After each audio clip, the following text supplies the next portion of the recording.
निर्माण होतो आणि त्याचं जे अंतःकरण आहे त्याचं मलिन मलिन मलिन व्हायला लागतं।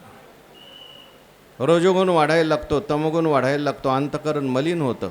आणि हे अंतःकरण शुद्ध करायचं असेल तर शास्त्राने आपल्याला ही कर्म सांगितलेली आहेत। रोज करायची कर्म जे आहेत, यज्ञ, दान आणि तप आणि नित्यकर्म, नैमित्तिक कर्म, याने काय होतं, मनुष्याचं अंतःकरण शुद्ध होत असतं। चित्त शुद्ध करण्याकरता ही सगळी कर्म जे आहेत ते उपयोगाचे आहेत। म्हणून भगवान म्हणतात, यज्ञ केला मनुष्य शुद्ध होतो। दोन प्रकारचं कर्म संस्कार करतं आपल्यावर। एक आहे दोषापनयन आणि दुसरं आहे गुणाधान। दोषापनयन म्हणजे त्याच्यामध्ये असलेलं दोष काढून टाकतं कर्म। जसं दोषापनयन आणि गुणाधानसाठी उदाहरण द्यायचं म्हटलं तर आपण कपडे धुतो, कपडे धुवून स्वच्छ करणं हे दोषापनयन आहे आणि त्याला नीळ देणं हे काय आहे, गुणाधान आहे। तसं वाईट जे आहे ते घालवणं हे दोषापनयन आहे आणि चांगलं जे आहे ते प्राप्त करणं, पाप घालवणं आणि पुण्य प्राप्त करणं, हे दोन संस्कार कर्म करतात। म्हणून ही जी आपली नित्यकर्म आहेत, नित्य देवपूजा असेल, नित्य अतिथी सेवा असेल, गृहस्थी करताय 5 कर्म सांगितलेले आहेत, आपण त्याचा विचार केला आहे।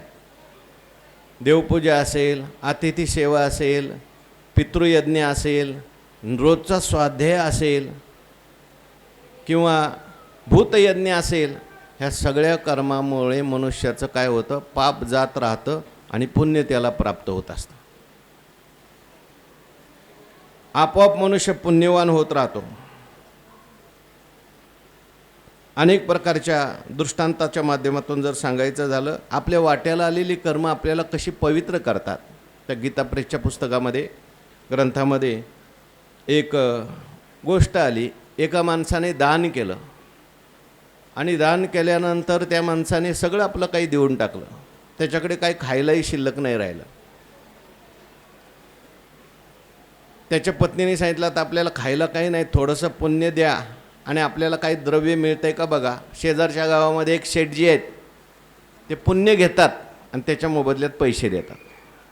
काय हरकत नाही म्हटले, थोडंसं पुण्य देतो आणि त्याच्याकडून काहीतरी विकत आणतो, पैसे आणतो आणि त्याच्यावर आपलं मग भोजन वगैरे आपण करू।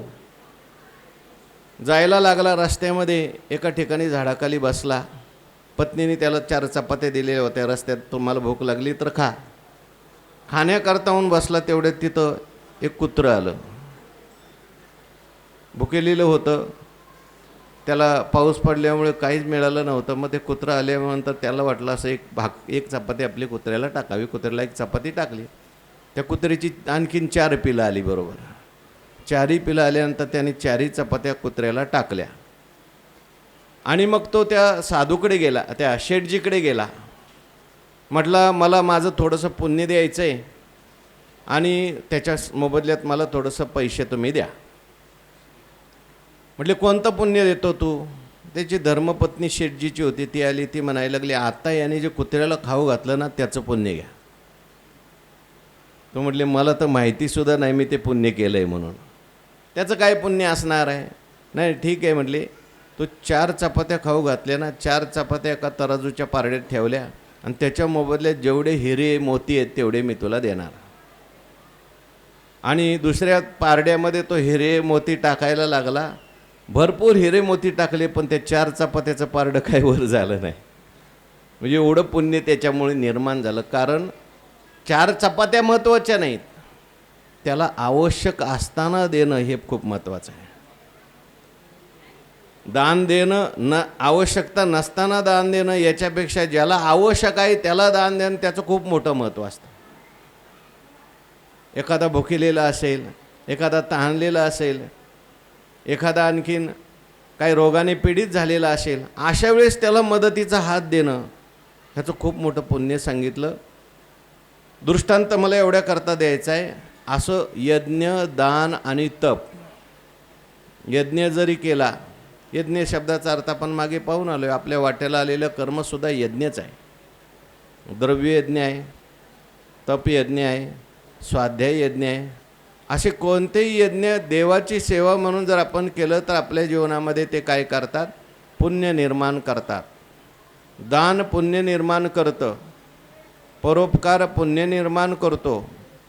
मग तुकाराम महाराजांनी असं म्हटलंय, तुझं व्हावा आहे देव तरी हा सुलभ उपाव. शेवटचं चरण तुका म्हणे फार थोडा तरी परोपकार. थोडा जरी परोपकार माणसाने केला तरी तो देवाजवळ हळूहळू जातो. दानाला महत्त्व आहे, यज्ञाला महत्त्व आहे. तसं तपसुद्धा माणसाला देवाकडे घेऊन जात असतं. तप काय करतं? आपल्या जीवनात घडलेली जी काही पापं आहेत त्याचं क्षालन करतं, पापं घालवतं. आणि काही तप असे आहेत की ते पुण्य देऊन जातात, काही यज्ञ असे आहेत की ते पाप घालवतात, काही यज्ञ असे आहेत की पुण्य करून देतात, काही दानं असे आहेत दानामध्ये बहुतेक पाप घालवणार नाही, पुण्य देणारी दानं आहेत. म्हणून भगवान म्हणतात, यज्ञो दानम तपश्चैव पावनानी मनीषिणाम. आता ज्ञानोबारायांनी जे लिहिले ते वाचा पुढचे होई.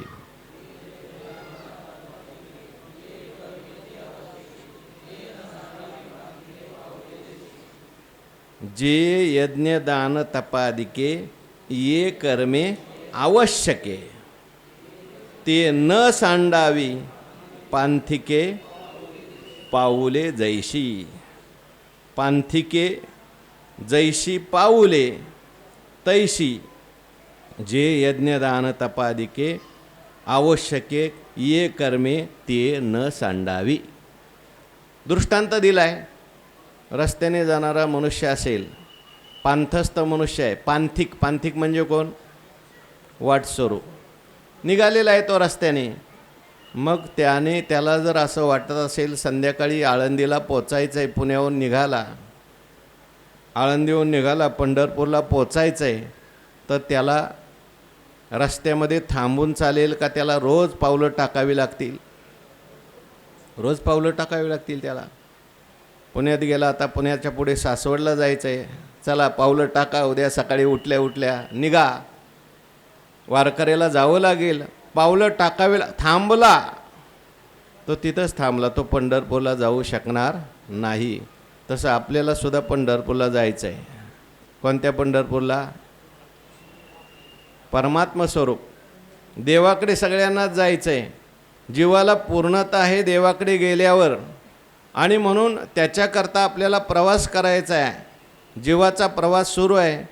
तेव्हा ज्ञानोबाराय म्हणतात, जे यज्ञदान तपादिके ये कर्मे आवश्यके. यज्ञ, दान, तप ही जी कर्म आहेत ही काय आहेत? आवश्यक कर्म आहेत. आवश्यक म्हणजे केलीच पाहिजेत. जीवन चालण्याकरता ही कर्म आहेत. नाहीतर ही कर्म जर केली नाही तर माणसाचं जीवनच चालणार नाही. आपल्याला मनुष्य देह जो देवाने दिलेला आहे तो हे कर्म करण्याकरता केला. नाही तर एखादा म्हणायला लागला, मीच का नित्यनेम करायचा, कुत्र्याने का नाही करायचा? तुकाराम महाराज म्हणतात, काही नित्यनेमाविन अन्न खाये तोची स्वान. त्याला का नाही आणि मला काय? तू माणूस आहेस म्हणून तुला नियम आहे. तुला ज्या अर्थी देवाने मनुष्य देह दिलेला आहे ते हे सगळं करण्याकरताच दिलेलं आहे. म्हणून ज्ञानोबाराय त्या ठिकाणी म्हणतात, जे यज्ञ दान तपादिके. आता इथं यज्ञ दान तप आणि आदिके घेतलंय, म्हणजे काही नित्यकर्म आहेत, काही नैमित्तिक कर्म आहेत, काही लौकिकातली सुद्धा कर्म आहेत. नोकरी करावी लागते, शेती करावी लागते, ही सगळी कर्म आहेत. ही सगळी आवश्यक कर्म आहेत. कारण कर्म जर ही केली नाही तर माणसाचं शरीर यात्रा चपिते न प्रसिद्धेत अकर्मणा. बोला आता. नियतम कुरु कर्मत्वम कर्मजायो ह्य कर्मणा शरीर यात्रा चपिते न प्रसिद्धेत अकर्म. नियत कर्म जे आहे आपल्या समोर आले ते माणसाला करावं लागतं, नाहीतर माणसाचं शरीर यात्रासुद्धा व्यवस्थित चालणार नाही. कामच केलं नाही, नुसता झोपून राहिला. कर्म म्हणजे आता भोजनसुद्धा कर्म आहे. ला जेवणारसुद्धा नाही, झोपणार नुसता दिवसभर. प्रवचनाला जाणार नाही कीर्तनाला जाणार नाही, काहीच करणार नाही, काहीच करणार नाही, किती दिवस राहील तो? अहो शरीर यात्रा चालणार नाही त्याची. म्हणून भगवंतांनी सांगितलं बाबा ही कर्म जे आहेत ते न सांडावी पांथिके पाऊले जैसी. ज्याप्रमाणे पांथस्थ मनुष्य आहे, वाटसरू मनुष्य आहे, निघालेला आहे, तसा जीवसुद्धा देवाकडे जायला निघालेला आहे. जात असताना त्याने ही कर्म म्हणजे त्याची पाऊलं आहेत. स्वधर्म जो बापा तो नित्यज्ञ जानपा, वर्तता तेथे पापा संचरण. ही पाऊलं आहेत आपली. पाऊलं टाकायची जशी देवाकडे जात असताना ही कर्म म्हणजे आपल्याला एक प्रकारची पाऊलं टाकणं आहे. म्हणजे हे कर्म टाकत टाकत करत करत प्रवास करत आपल्याला देवापर्यंत पोचता येतं. म्हणून रोज यज्ञ केला पाहिजे, रोज दान केलं पाहिजे, रोज तप केलं पाहिजे, रोज नित्यनेम केला पाहिजे, नैमित्तिक कर्म केली पाहिजे. रोजचं जे प्रतिदिनी कर्म आहे ते आपण रोजच्या रोज केलं पाहिजे. उदाहरण सांगतात पुढच्या ओवीमध्ये, वाचा पुढची ओवी.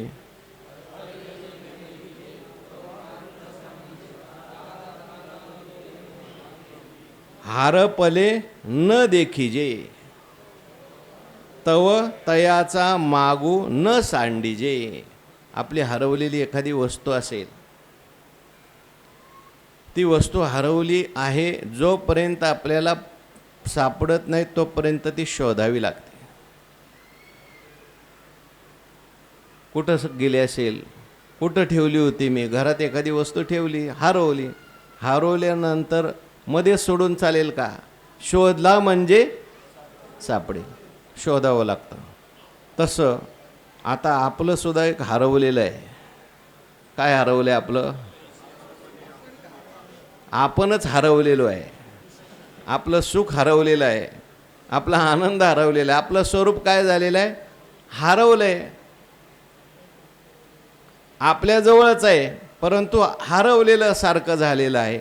आणि ते पाहिजे असेल सापड. हरपले आपण पे पावे, ते संता ते पाहता गिवसावे. पण संत भेटण्याकरता सुद्धा सगळ्याला संत भेटत नाही, अगोदर कर्म करावी लागतात. संत कोणालाही भेटत नाहीत. चांगली कर्म केली तर आपोआप त्याला काय भेटतात? संत. सापडविले वाटे. तुकाराम महाराज म्हणतात माझ्या गुरुनी मला सापडवलं, मला सापडले नाही, सापडविले, त्यांनी मला सापडवलं. मी असाच चाललो होतो आपला रस्त्याने, पण तेच आडवे आले. ओ थांबा थांबा थांबा, तुमच्या डोक्यावर हात ठेवायचा आहे. पण असं करण्याकरता भाग्य पाहिजे ना तेवढं. तुकाराम महाराजांनी तशी कर्म केलेली आहे, देवाची उपासना केलेली आहेत. आणि म्हणून हारपले न देखी जे तव तयाचा मागून सांडी. जोपर्यंत दिसत नाही परमात्मा तोपर्यंत माणसाने यज्ञ दान तप सोडू नये. परमात्मा साक्षात्कार होत नाही तोपर्यंत हे काहीच सोडायचं नाही. नाही तर म्हणतो आता झालो, कृतकृत्य झालो, हो मला आता काहीच करायची गरज नाही असं म्हणतो. का? विचारसागर झाला आपला, आता काय करायची गरज नाही. नाही, अजून साक्षात्कार झाला पाहिजे. भगवत तत्वाचा साक्षात्कार झाल्यावर मग आपोआप कर्म सुटतात. कर्म सोडायची गरज राहत नाही. जे तो आत्मबोधे तोषला, कृतकार्य देखे झाला, म्हणून सहज सांडविला कर्मसंग. सहज कर्म सुटतात. फळली केळी उन्मळे, तैसा आत्मलाभे प्रबळे. जयाची क्रिया ढाळे ढाळे. झोपेत माणसाची कर्म सुटतात का सोडतो मनुष्य? सहज सुटतात, सोडत नाही. म्हणून कर्म जे आहेत ते सुटत नाहीत, सहज सुटतात. सहज सुटतात म्हणजे तो जरी करत असला तरी अकर्तृत्व बोध त्याच्या जीवनात तयार होत असतो. म्हणून का तृप्त न होता न लोटीजे भाने जेवी. दुसरं एक उदाहरण दिलं. भाने म्हणजे ताट, वाढलेलं ताट. भाने वाढलेलं ताट आहे. कुठपर्यंत वाढलेलं ताट जे आहे तृप्त झाल्यानंतर मग ते वाढलेलं ताट बाजूला सारलं तर चालतं. तृप्ती झाली अजैशी साधनी सरिती आपैसी देखे आत्मतुष्टी तैशी कर्मे नाही. पण तृप्ती झाल्यावर तृप्ती झालीच नाही, अजून आत्मसाक्षात्कार झालाच नाही आणि म्हणायला लागला आता मला काही करायची गरज नाही. जे जे दृष्टी दिशे ते ते हरिरूप, पूजा ध्यान जप त्याशी नाही पण आपणाशी आहे. कारण आपल्याला अजून ते काही झालेलं नाही. साक्षात्कार झाला पाहिजे. म्हणून कर्म सोडू नका. यज्ञदान तप भगवान म्हणतात केलं पाहिजे. का नाव थडी न पवता न सांडीजे केळी न फळता का ठेविले न दिसता दीपू जैसा. आणखीन एक उदाहरण आहे. ज्ञानेश्वर महाराजांची पद्धत आहे अनेक उदाहरणं द्यायची. कोणाला कोणतं कळल, कोणाला कोणतं डोक्यात बसेल काय सांगता येत नाही. कोणाला केळी आवडते, कोणाला नाव आवडते, कोणाला जेवायचं आवडतं. पण सगळी दृष्टांत ज्ञानेश्वर महाराज सांगतात. नाव थडी या प्रत्येक दृष्टांताला वेगवेगळा पैलू आहे, वेगवेगळ्या अंगाने समजून सांगितलं आहे. एकाच अंगाने समजून सांगत नाही ज्ञानेश्वर महाराज. वेगवेगळ्या अंगाने, वेगवेगळ्या विचाराने, वेगवेगळ्या युक्तीने हे पटवून देतात. म्हणून अनेक उदाहरणं आहेत. एक उदाहरण दिल्यावर नाही पटत नाही काहींना. दुसरं उदाहरण, नाव थडी न पवता न सांडीजे केळी न फळता का ठेविले न दिसता दीपू जैसा. नाव थडी न पवता न सांडीजे आणि केळी न फळता न सांडीजे. क्रियापद दोन्हीकडे लावायचं. नावेत बसलेला आहे, पलीकडे जायचं आहे. नाव मध्यभागी गेली गंगेमध्ये, मोठी गंगेचं पात्र आहे. आणि तिथं गेल्यानंतर म्हटलं आता मला काय नावेची गरज नाही, मी टाकतो उडी गंगेत. अरे बाबा वाहून जाशील ना मध्ये गंगेमध्ये. जोपर्यंत कडेला जात नाही तोपर्यंत मध्ये नाव सोडू नको. याप्रमाणे परमात्म्याकडे जायचं आहे. पहिलं तीराला जायचं आहे म्हणजे परमात्मा स्वरूपाची प्राप्ती करून घ्यायची. त्याच्याकरता नाव आहे. कोणती नाव आहे? काय चाललंय विषय, काय चाललाय बघा. नुसतं बसू नका. ही जबरदस्तीने आणली की असंही होते बघा.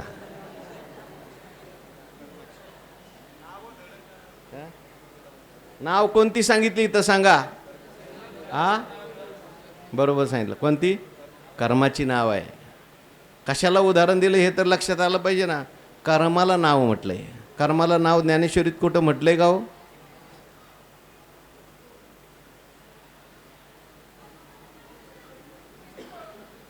जैशी नाव श्रिया बाळा तोय तरणी.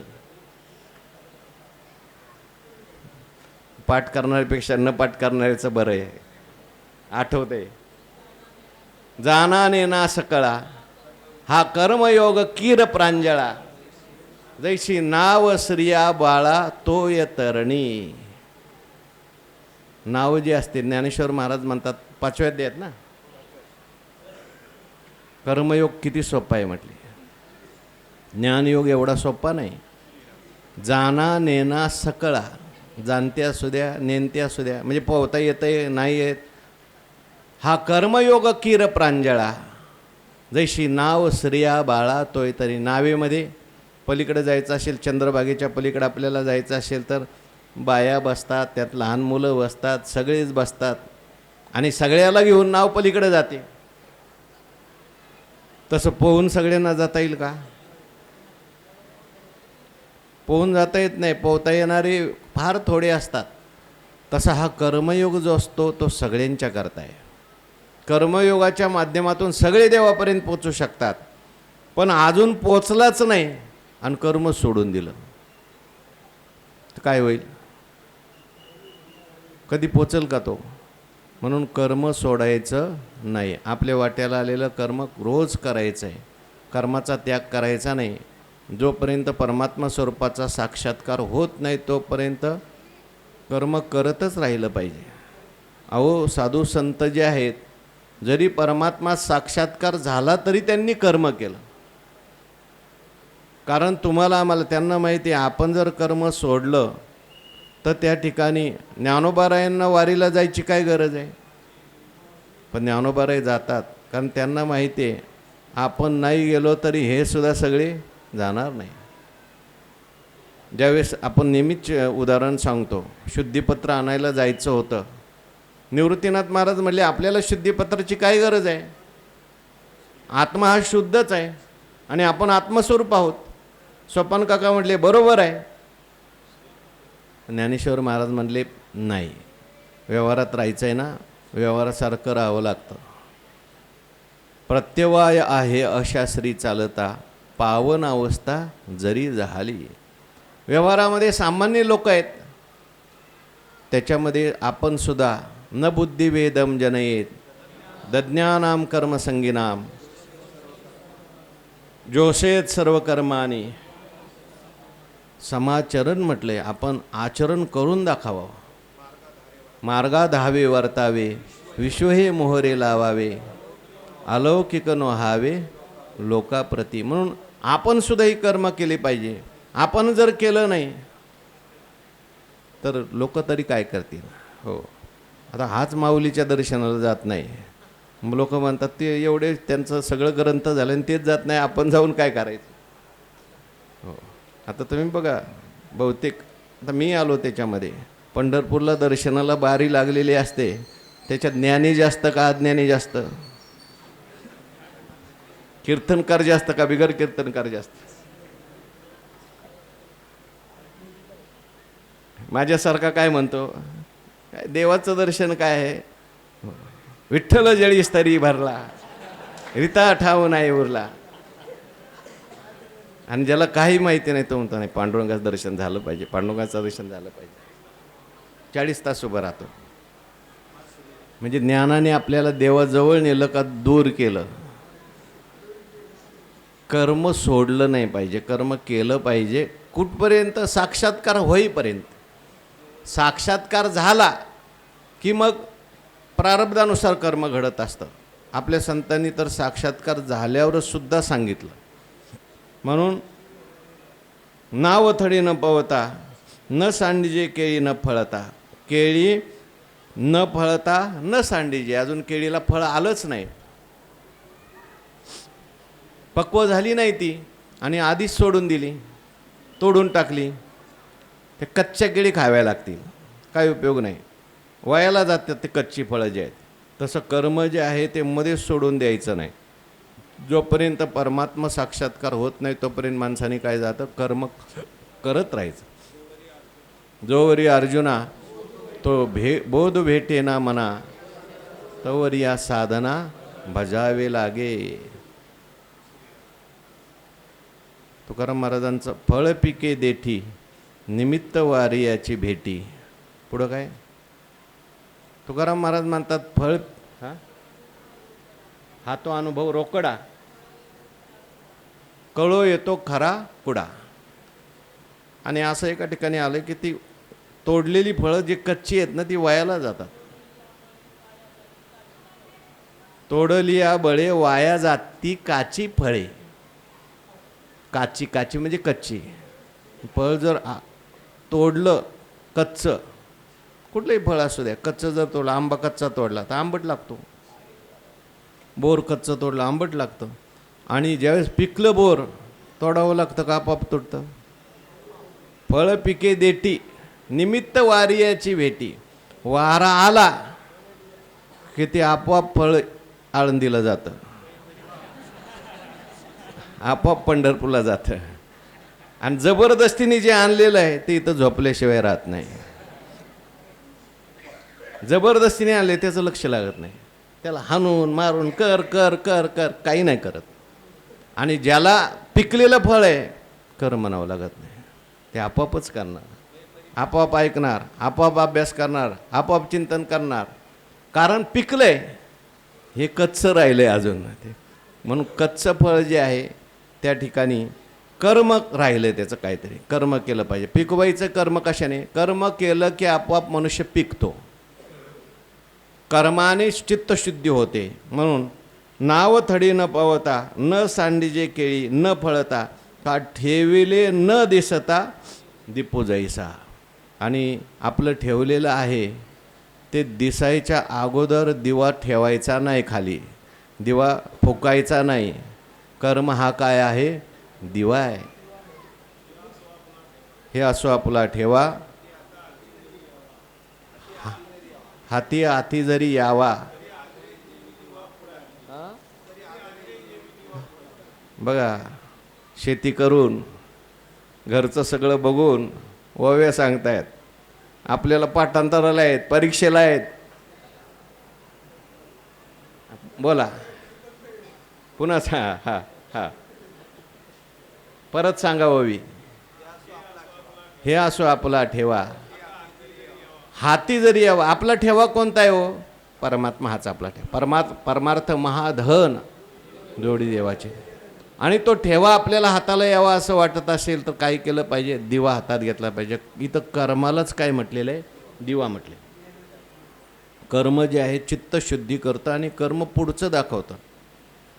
एका माणसाला रात्रीचा प्रवास करायचा होता. त्यांनी सांगितलं, आता रात्रीचा प्रवास आहे, मला तुमच्या घरातला एखादा दिवा असेल तर द्या. त्यांनी दिला दिवा. दिवा दिल्याबरोबर बॅटरी दिली त्यांनी. बॅटरी दिल्यानंतर त्याने अशी बॅटरी लावून पाहिली. तो म्हटलं, ही बॅटरी तर काय 2-4 फुटावर प्रकाश पडतो याचा. मला तर जायचं 4 किलोमीटर आणि तुम्ही काय दिलं? 4 फूट प्रकाश दिला. तो म्हटले, ते हातात घे आणि चालायला लाग. तू जसा जसा पुढं जाशील तसं ते पुढचं तुला दाखवील. तसं कर्म हा असा दिवा आहे, आपण जसं जसं पुढं जातो तसं तसं ते पुढचं दाखवतं. पहिल्यांदा आला परमार्थात, मग आता पुढं काय करायचं आहे? कर्म करत राहा, पारायण करा, नामस्मरण करा, चिंतन करा, नित्यकर्म करा, लगेच पुढचं दिसणार. आणि झोपून राहिला तर पुढचं काही दिसणार नाही. आणखीन पुढचं दिसत राहणार. कुठपर्यंत दिसत राहणार? परमात्मा स्वरूपापर्यंत ते कर्म आपल्याला घेऊन जातं. तैशी आत्मज्ञान विखी, जव निश्चिती नाही निकी, तव नोहावे यागादिकी उदासीन. त्याप्रमाणे ही जे उदाहरणं सांगितली, कोणती कोणती उदाहरण सांगितली? चालणाऱ्या माणसाने चालायचं सोडू नये. हरवलेल्या माणसाने सापडेपर्यंत सोडू नये त्या वस्तूचा माग. जेवण झाल्याशिवाय, तृप्त झाल्याशिवाय ताट बाजूला सारू नये. थडीला पोचल्याशिवाय नाव सोडू नये. पिकल्याशिवाय केळी सोडू नये. आणि आपला ठेवा सापडल्याशिवाय दिवा सोडू नये. तैसी, त्याप्रमाणे आत्मज्ञान विखी. आता सगळीकडे आत्मज्ञान घ्यायचं. मागे ठेवा कोणता आहे? आत्मज्ञानाचा. थडी कोणती आहे? आत्मज्ञानाची आहे. आत्मज्ञान विखी, जो निश्चिंती नाही निकी. जोपर्यंत आत्मज्ञानाच्या विषयी निश्चिंती होत नाही. निश्चिंती म्हणजे निकी म्हणजे चांगल्या प्रकारे आत्मज्ञान आपल्याला होत नाही. आत्मज्ञान झाल्यासारखं वाटणं वेगळं आणि आत्मज्ञान होणं वेगळं. दृढ अपरोक्ष ब्रह्मज्ञान त्याला म्हणतात. निश्चय झाला पाहिजे. शब्दामध्ये तात्मज्ञान मला पण आहे हो. ब्रह्म सत्यम जगन मिथ्या, जीव ब्रह्मैव नापरा म्हणतो आपण, परंतु वेळ आल्यानंतर आपलं आत्मज्ञान काही टिकत नाही. आत्मज्ञानाचा अनुभव आला पाहिजे. दृढ अपरोक्ष, कधी विपरीत भावना नाही झाली पाहिजे. प्रमाण असंभावना नाही झाली पाहिजे. संशय नाही आला पाहिजे कधी. संशयाच्या संध्याच्या सुटल्या गाठी, जालो पोटी शीतळ. अशा प्रकारे सगळे संशय सुटले. परमात्मा स्वरूपाचा साक्षात्कार झाला. आत्मज्ञाना विखी जव निश्चिती नाही निकी तव नोहावे यागा दिकी उदासीन तो